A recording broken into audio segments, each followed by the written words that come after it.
A notice was affixed to my door as if I were some trespasser who had wandered onto the incorrect porch.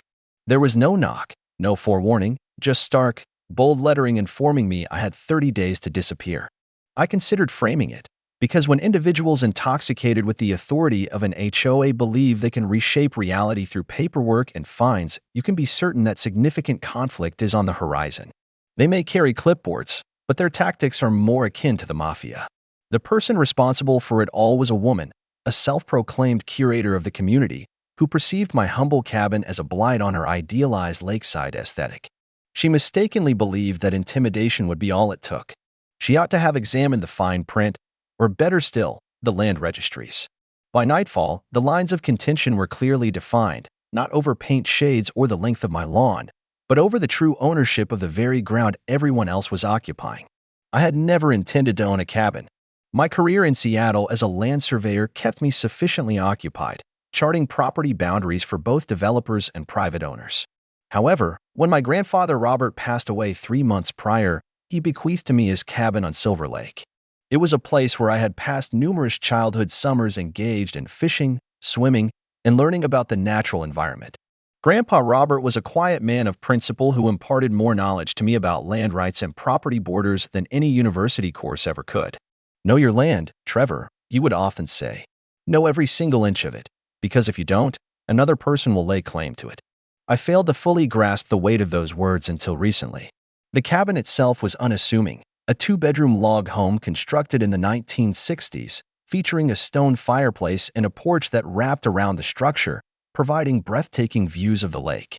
It lacked the opulence of the more recent houses in the Silver Pine community, yet it possessed character and a rich history. During the first weekend I came to begin unpacking my possessions, I observed several residents casting wary looks at my vintage pickup truck. The truck, another inheritance from my grandfather, was a stark contrast to the luxury SUVs and sports cars that occupied the immaculately kept driveways around the lake.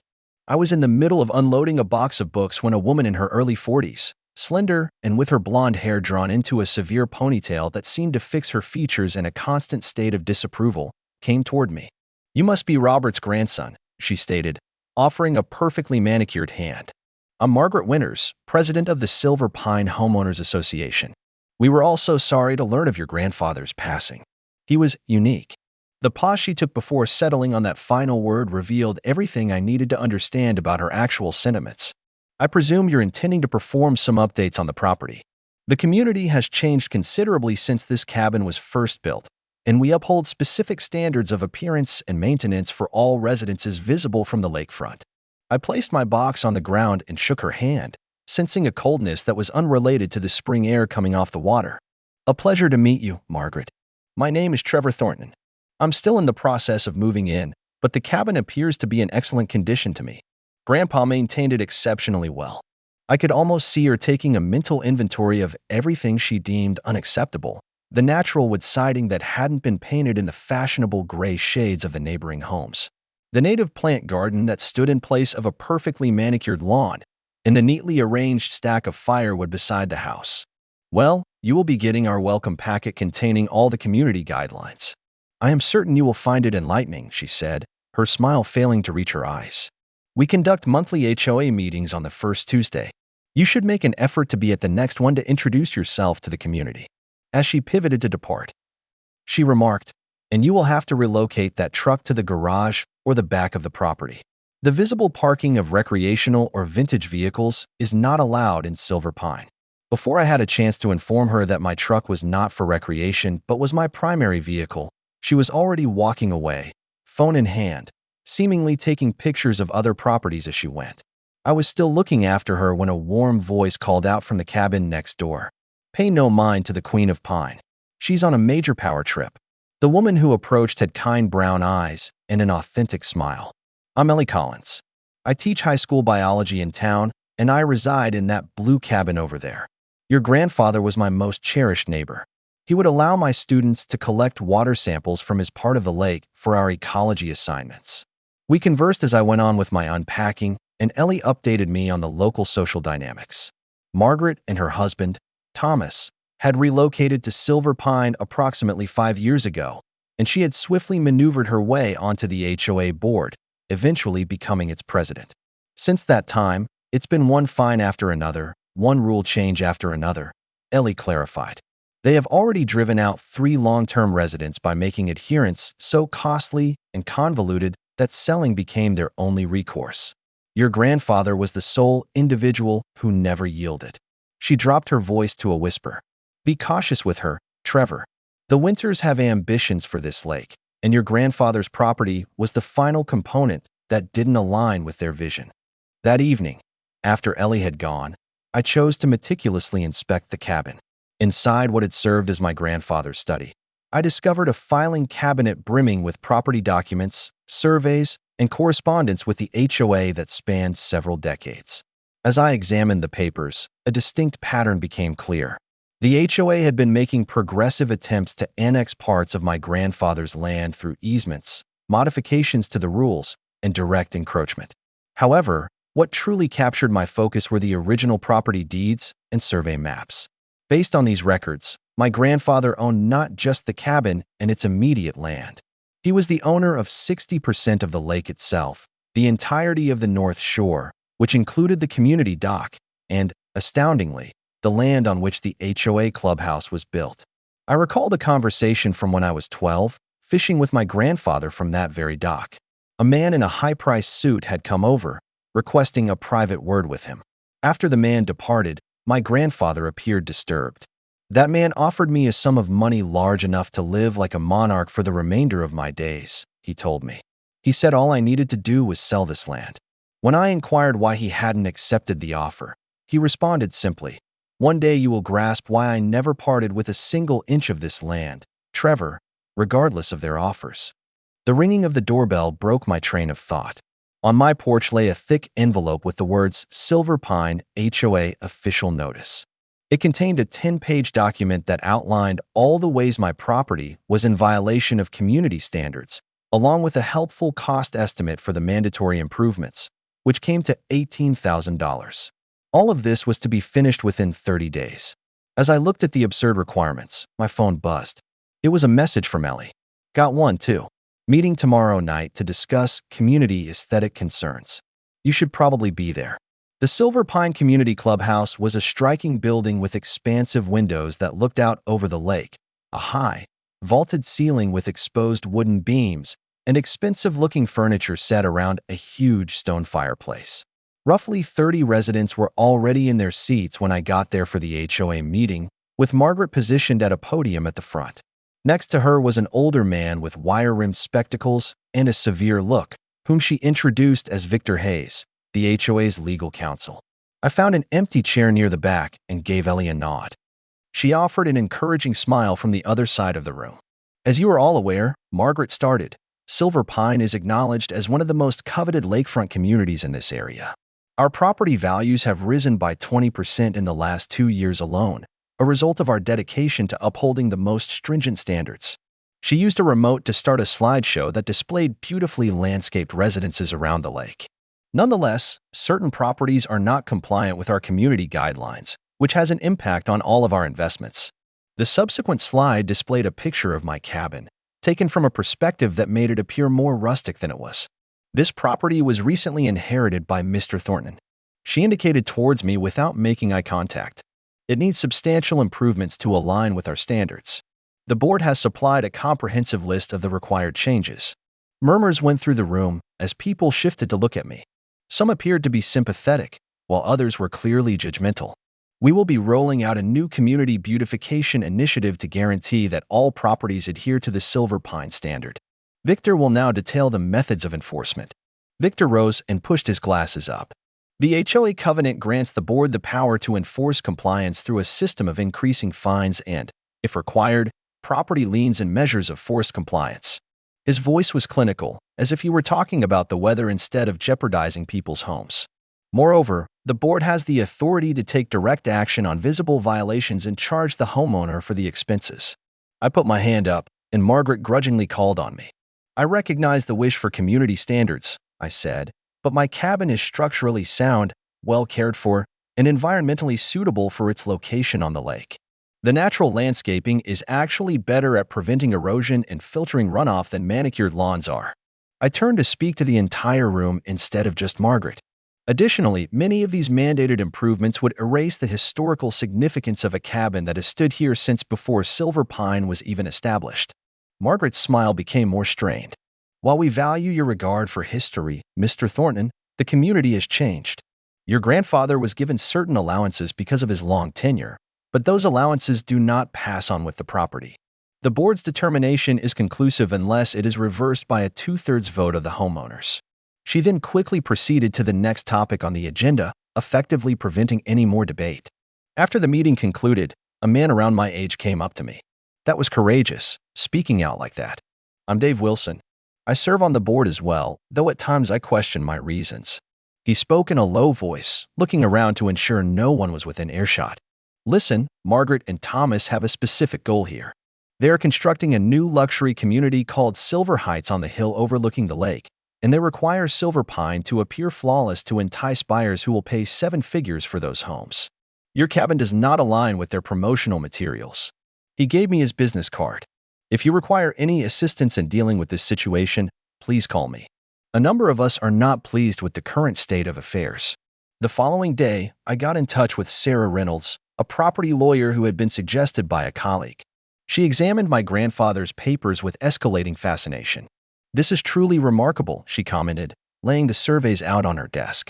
Your grandfather was exceptionally meticulous in recording his property rights and the HOA's progressive encroachment. According to these original deeds, you are correct. You possess much more than just the lot your cabin is on. She raised her eyes to me. Have you informed the HOA about this? I shook my head. Not at this point. I wanted to verify that everything was legally solid first. A phrase my grandfather often used came back to me. In a chess match, you don't reveal your queen until the opportune moment. Sarah nodded in agreement. Because the moment they are aware, they will immediately attempt to contest it. We need to collect additional supporting evidence from the county records before we take any action. She jotted down some notes. In the meantime, record everything they do. If they are planning on your land or making alterations without your consent, that constitutes trespassing. This counsel turned out to be prescient. The next weekend, I came back from a trip to the grocery store to see a landscaping team planting a line of identical shrubs along what I thought was my property line. When I inquired about their activities, the supervisor gave me a work order from the HOA for community frontage beautification. I requested, politely but assertively, that they vacate my property. The next day, I was issued a $500 fine for the removal of approved landscaping and for obstructing authorized HOA maintenance. As anticipated, the community beautification program seemed to be aimed squarely at my property. I started to receive HOA violation notices on a regular basis, each one more preposterous than the one before. My classic truck was classified as an unauthorized recreational vehicle. My firewood stack was labeled a fire hazard, even though it was arranged exactly as my grandfather had always kept it. The bird feeders were deemed unauthorized wildlife attractions. Each alleged violation came with fines that varied from $100 to $500. One evening, as I was taking a walk by the lakeshore, I saw a glint in the trees that faced my cabin. On closer look, I found small security cameras attached to the tree trunks, pointed straight at my property. I captured photos with my phone and then got in touch with Sarah again. This is becoming uncontrollable, I told her. They are essentially conducting surveillance on me now. This makes our case for harassment even stronger, she confirmed. But Trevor, there's another thing you need to be aware of. She brought up a digital property survey on her tablet. I rechecked the county records. You don't just possess the lot your cabin is on. As per these surveys, you own 60% of the lake, the whole North Shore, including their dock. And here's the most significant part, the land beneath their clubhouse. As I was processing this new information, I chanced to look out my window and saw Margaret strolling along my property line, capturing images of my cabin with a self-satisfied smirk on her face. At that very moment, I realized that the true conflict was only just starting. The morning following my discussion with Sarah, I chose to delve into the history of Silver Lake and my grandfather's role in it. My initial destination was the Silver Spoon, a local diner where many of the town's senior residents congregated for breakfast. Frank Miller, the town historian Ellie had mentioned, was not hard to find. A tall man in his 70s with a white beard and suspenders, commanding attention at a corner table. Robert Thornton's grandson, you say? Frank's eyes shone as I introduced myself. Well, take a seat, young man.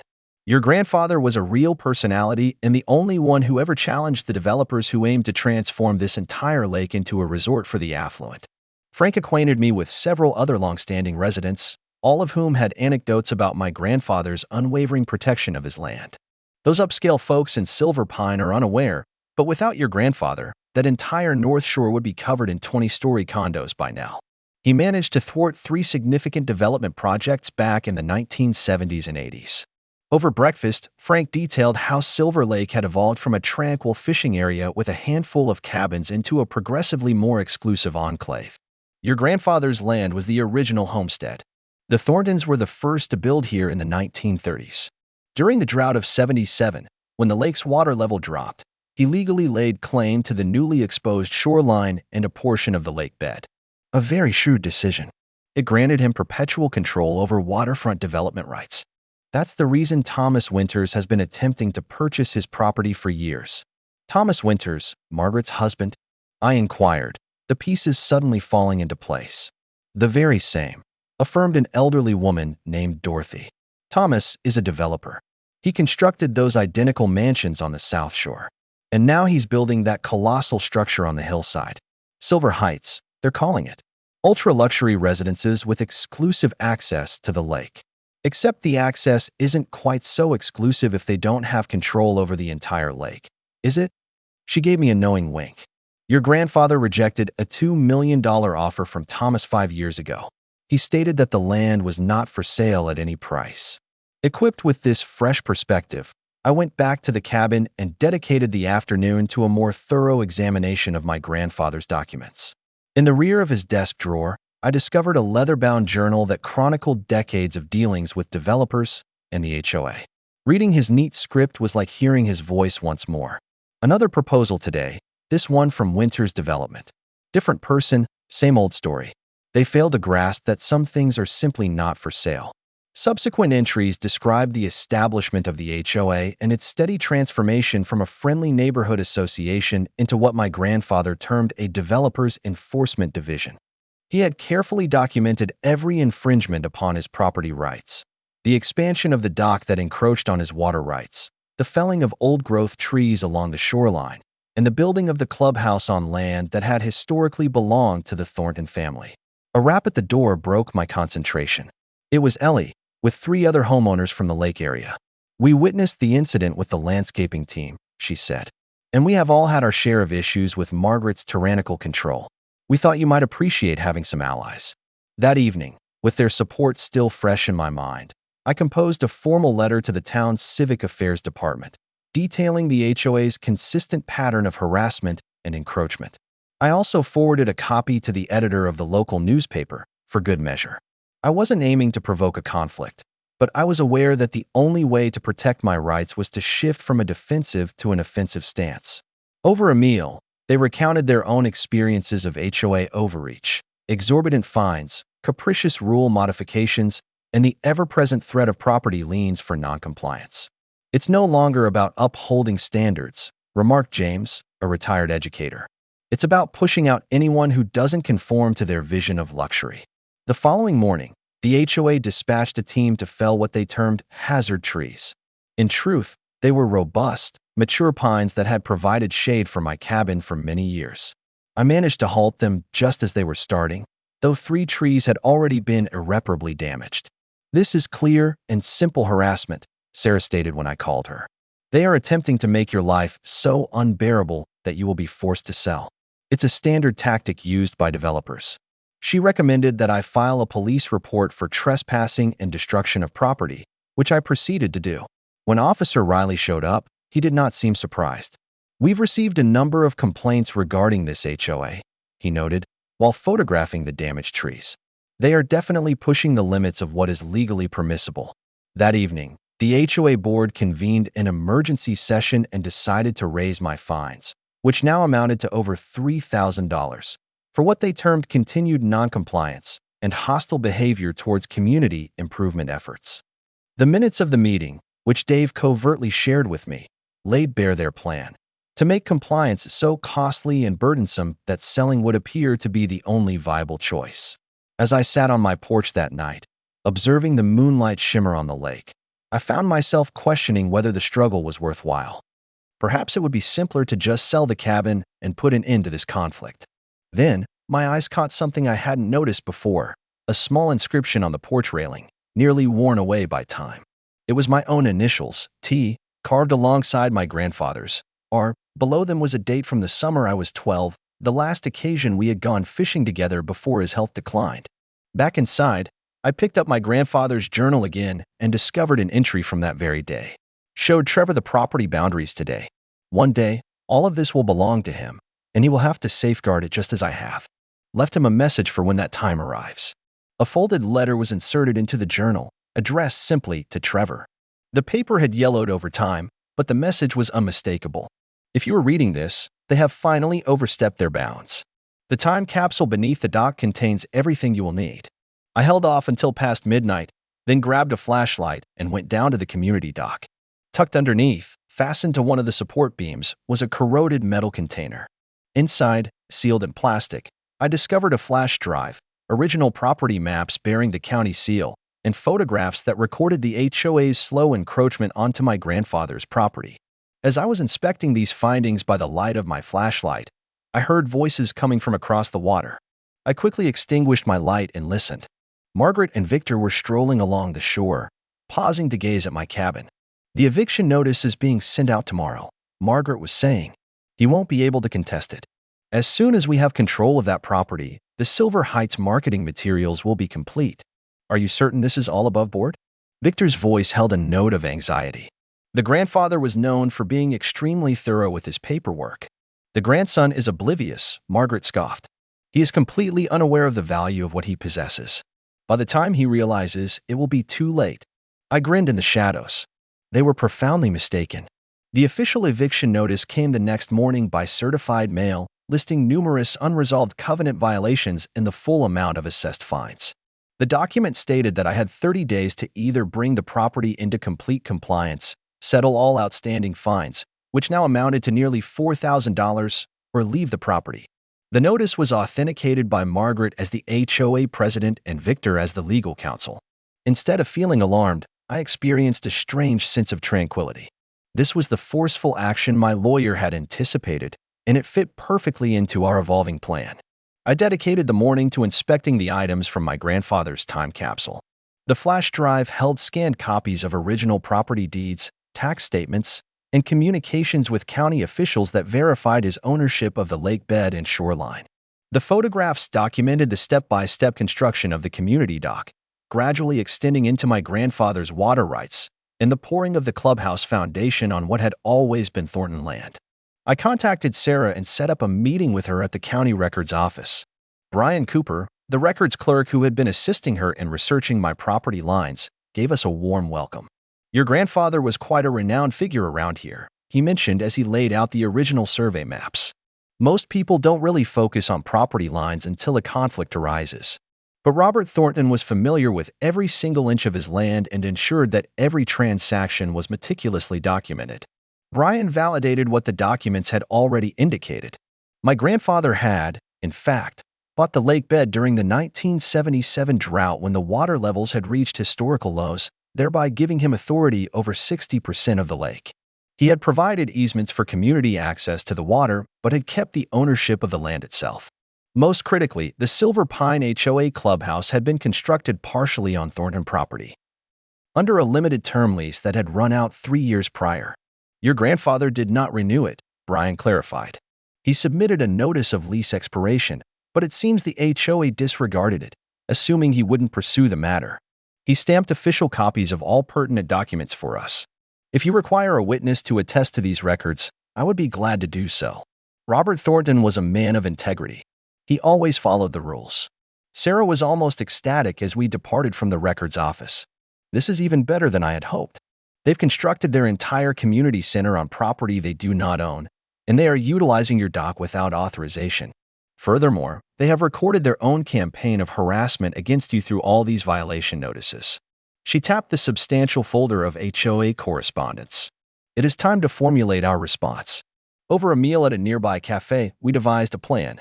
"We will not respond to the eviction notice directly just yet," Sarah suggested. Let them believe they are succeeding while we collect additional proof and build our case. In the meantime, I will prepare formal notifications concerning their unauthorized occupation of your property. When I got back to the cabin that afternoon, I saw a known figure on my porch. Dave Wilson appeared anxious as he gave me a flash drive.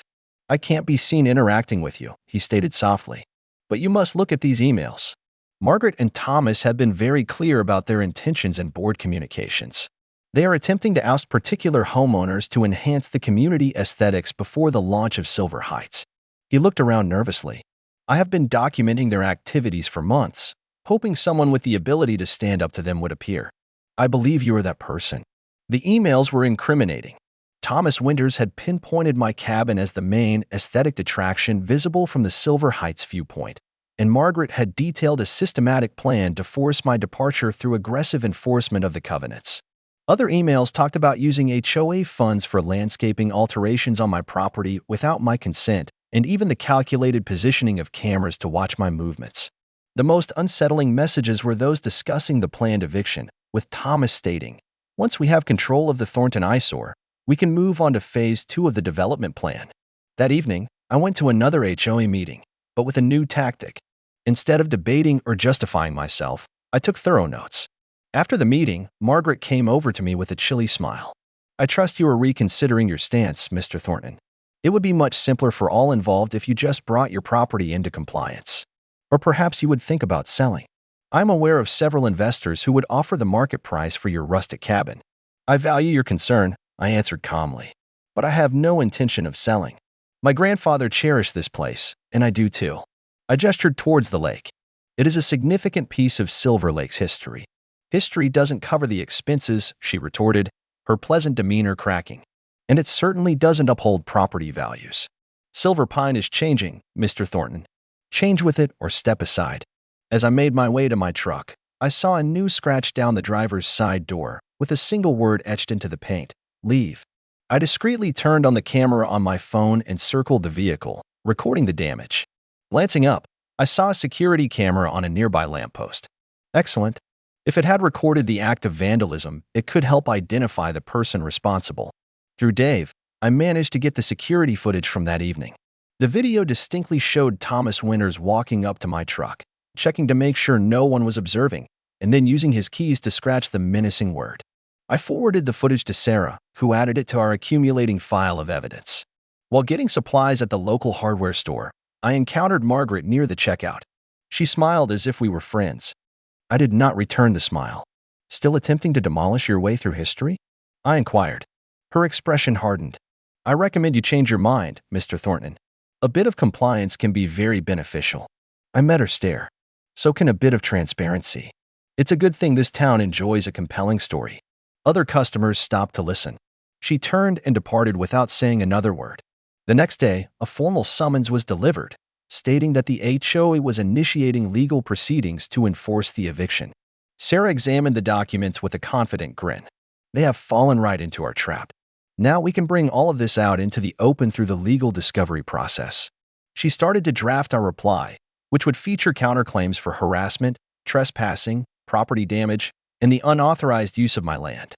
As we were leaving her office, we saw Thomas Winters in the parking lot of the public access area of the lake, in a meeting with representatives from a construction firm. They were studying blueprints laid out on the hood of his high-end SUV. I didn't have to read the plans marked Silver Heights Luxury Lake Access to understand their discussion. The development on the hill overlooking the lake was almost finished, and they had to secure the exclusive lake access they had been promising to potential buyers, access that depended on them controlling my property. Walking back to my cabin, I felt a renewed sense of resolve.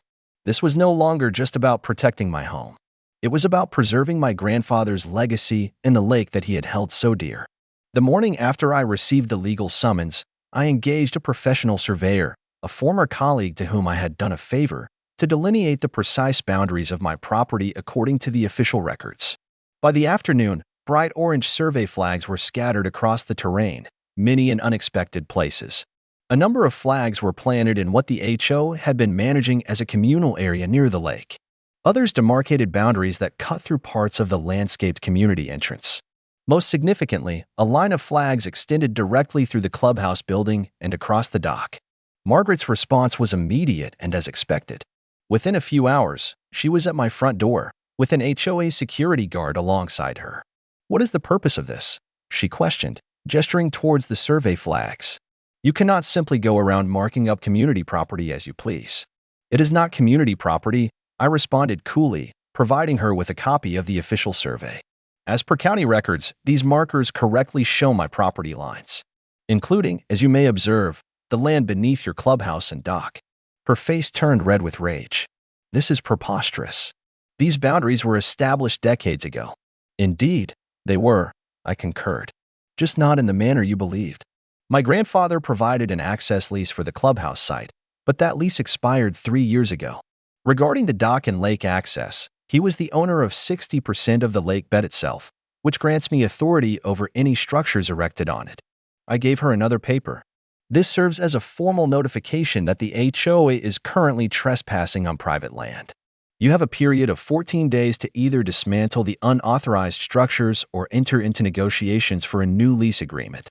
After they departed, I contacted Dave to alert him to the probable emergency board meeting that would ensue.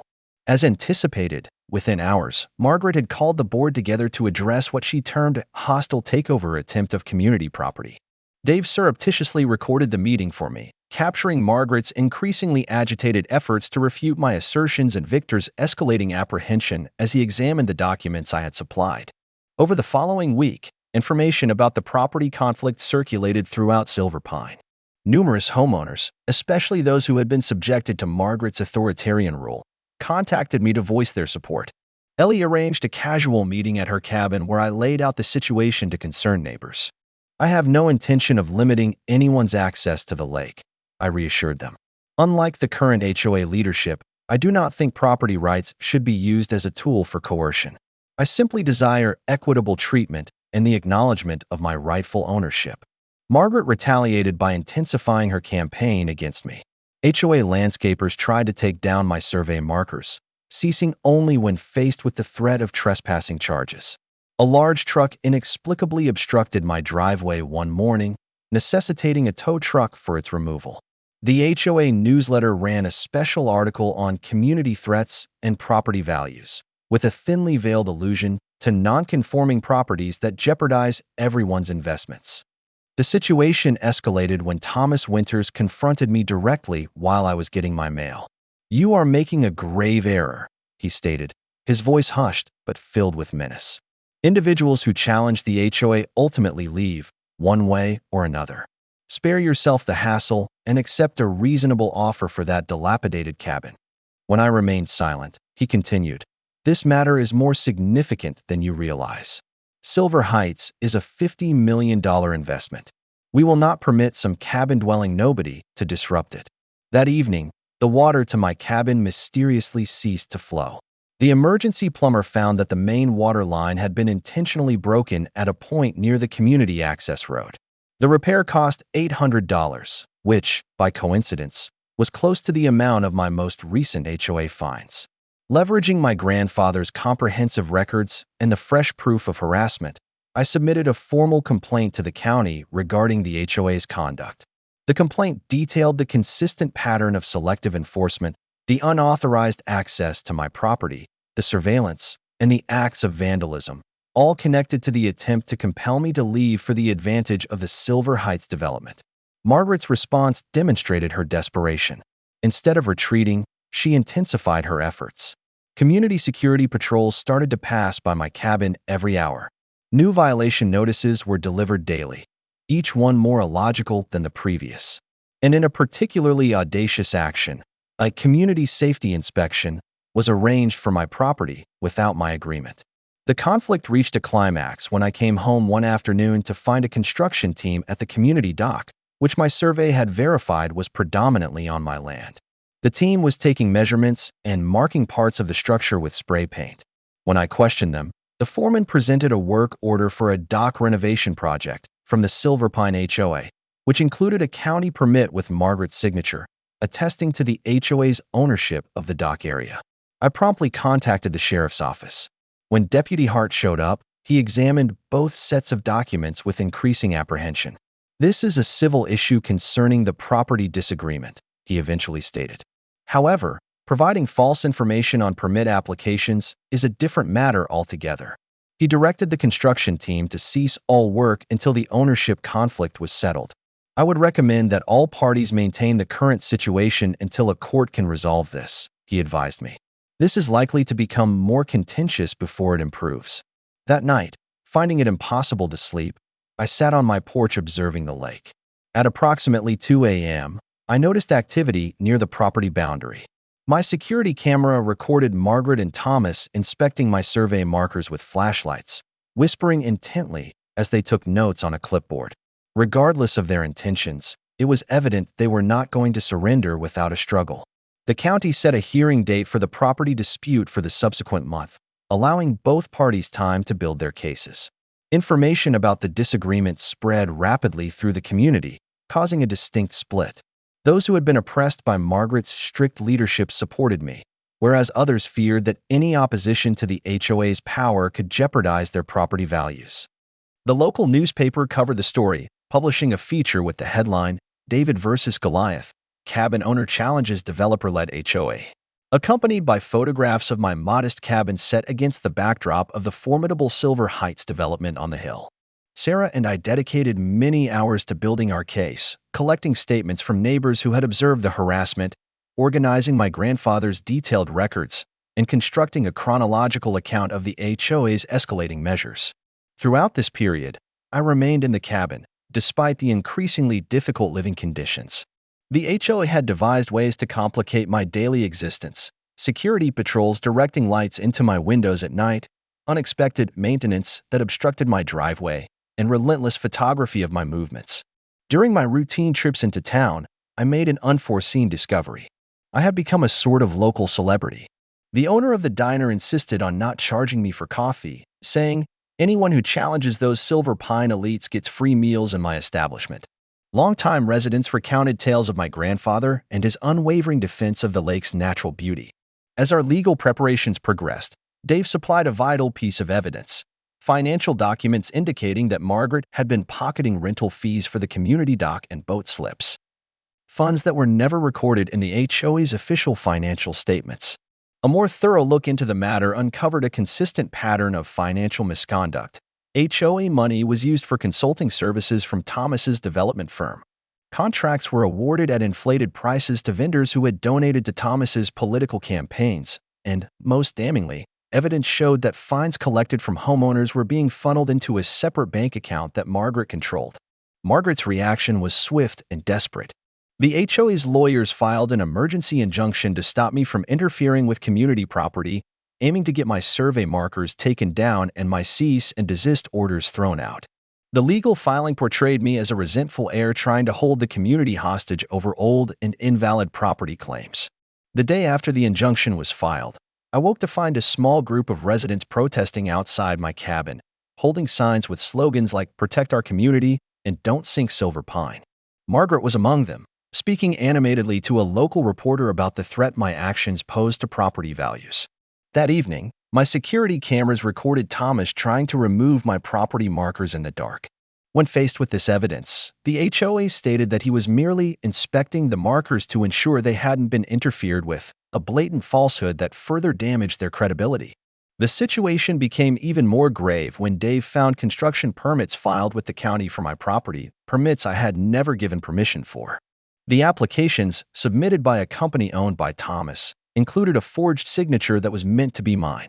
The proposed construction was a lake access facility for the Silver Heights development, intended to be built directly on my lakefront land. 2 days prior to the scheduled hearing, Margaret asked for a private meeting with me.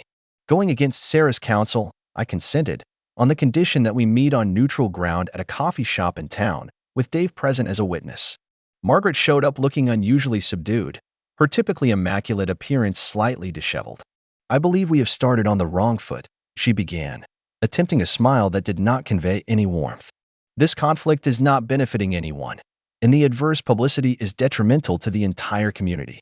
I would like to suggest a resolution that is advantageous for everyone." She pushed a folder towards me across the table. It contained an offer letter for 3 times the market value of my cabin and land. "This is an exceptionally generous proposal, Trevor. You could purchase any house you desire with this sum. Why persist in a struggle to remain where you are obviously not wanted? I closed the folder without looking at the specifics. This is not about the money, Margaret. It never was. My grandfather could have sold to developers decades ago and lived like a king. He opted not to because he recognized that some things hold a value greater than money. Her pleasant demeanor shattered. Do not be so idealistic. Everything has its price. State yours, and all of this will be resolved. I have already informed you that it is not for sale. Not to you, not to Thomas, not to anyone. I pushed the folder back to her. I will see you at the hearing. That night, I discovered a final letter from my grandfather tucked within a copy of Thoreau's Walden on his bookshelf. The letter detailed his long-standing protection of the land as a mission to safeguard what the lake was intended to be, a testament that not everything in the world requires improvement by human intervention. My reflection was shattered by the sound of breaking glass. Someone had hurled a rock through my kitchen window. Hurrying to see what had happened, I found my front door ajar. The cabin had been burglarized while I was in the meeting with Margaret. A brief check showed that my grandfather's original property deeds and several important documents were gone from my desk. The security camera footage captured a figure in a hooded jacket breaking into the cabin and heading straight for the desk, someone who knew precisely what they were after. Despite the disguise, I recognized Victor's unique walk as he rushed away with a folder of documents. With the hearing set for the next morning and crucial evidence now gone, I experienced a moment of true hopelessness. As I was considering what to do next, my phone rang. It was Ellie, her voice filled with urgency and excitement. You must come to Frank's house immediately. You will not believe what he has discovered. Frank Miller's small residence was filled to the brim with historical objects and papers from his many years of researching the local area. When I got there, he was almost vibrating with excitement. I was certain I had seen it somewhere, he said, guiding me to a table laden with old county archives. When you brought up the drought of '77 and your grandfather's acquisition of the lake bed, I recalled documenting it for the Historical Society. He indicated a faded newspaper clipping with the title, Local Man Purchases Lake Bottom During Drought. Next to it were official county records that showed my grandfather's purchase of the exposed lake bed, along with survey maps and legal descriptions. These are certified copies from the county archives, Frank clarified. I served as the county historian for 20 years before I retired. These papers have been in official storage all this time, entirely separate from your grandfather's personal files. I felt like I could have embraced him. Frank, they broke into my cabin and took the original documents. This could be what saves my case. Frank's expression became stern. Theft and breaking and entering, that's a step beyond simple HOA intimidation. He collected the archives with care. I will bring these to the hearing myself and vouch for their authenticity. No one can dispute county records or claim that you forged them. The Silver Pine Community Center was filled to capacity the following morning for the county hearing. The space had been segregated, with HOA officials and their allies on one side, and those who backed my stance on the other. Margaret was seated at the front table with Victor and Thomas, all three appearing self-assured, despite the fact that the break-in had not produced all the evidence they had aimed to destroy. As the hearing commenced, Margaret's lawyer made their case first, contending that my assertions were founded on obsolete and replaced documents, that the HOA had cared for and overseen the contested areas for many years without any opposition, and that my behavior was causing turmoil in an entire community's way of life due to personal resentment. When it was our turn, Sarah started to systematically take apart their claims. She presented the certified county records that Frank had supplied, along with testimony from Brian Cooper which validated my property rights. We displayed proof of the HOA's campaign of harassment, which included the security camera footage of Thomas defacing my truck and Victor breaking into my cabin. Dave gave his testimony about the financial irregularities he had found, and several homeowners recounted their own dealings with Margaret's selective enforcement methods.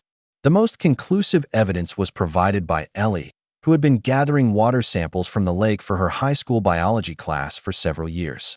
Every spring, we check the water quality around the lake, she stated. For the last 3 years, we have detected worrying concentrations of chemicals near the new building sites. These chemicals are in line with the runoff from the Silver Heights development area. She showed her students' data, which indicated increased levels of construction-related pollutants flowing into the lake exactly where Thomas's project was situated. Proof that their development was in breach of environmental laws, while Margaret's HOA had chosen to ignore it. During a pause in the hearing, Thomas came up to me in the corridor, his earlier self-assurance now replaced by a thinly veiled state of panic. "This can be resolved," he said insistently. "State your price. I will double whatever your grandfather rejected. This is purely a business matter.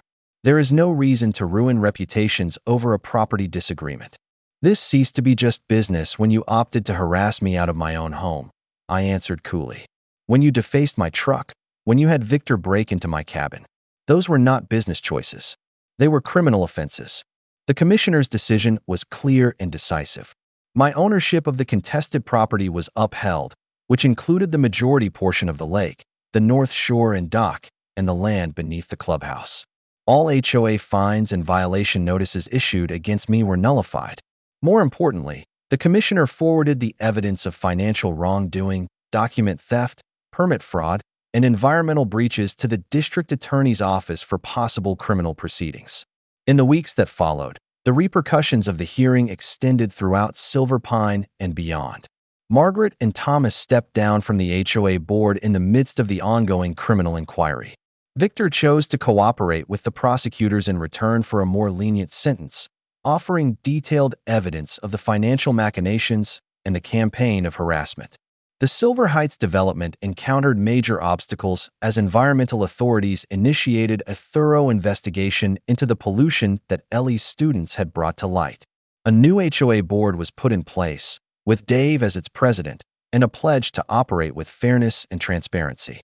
One of their initial measures was to arrange a formal lease for the section of the clubhouse that was located on my property, an agreement that encompassed environmental safeguards for the lake and its shoreline.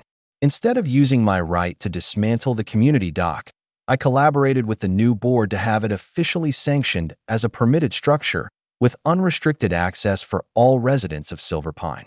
In exchange, the HOA committed to backing my initiative to create a conservation easement, which would shield the undeveloped parts of the shoreline from any future building projects. I started to refurbish my cabin, preserving its rustic charm while making careful improvements. Solar panels took the place of the old electrical system, and landscaping with native plants helped to control erosion along my part of the shoreline. Several neighbors, moved by this natural approach, began to transform parts of their own manicured lawns into native plant gardens. A year after the hearing, Silver Pine hosted a community event at the dock, which was now formally christened Thornton Pier, in tribute to my grandfather. As I observed children fishing from the exact spot where I had fished with Grandpa Robert many years before, Frank came over with a knowing grin. "Your grandfather would be very proud," he commented. "You didn't just win a property dispute. You safeguarded his vision for this lake." That evening, I refurbished my grandfather's rowboat and glided silently onto the lake he cherished. As the sun sank below the horizon, I sensed his presence, as steadfast as always. Some individuals gauge their fortune in terms of land. I gauge mine in the quiet determination to safeguard what is truly important.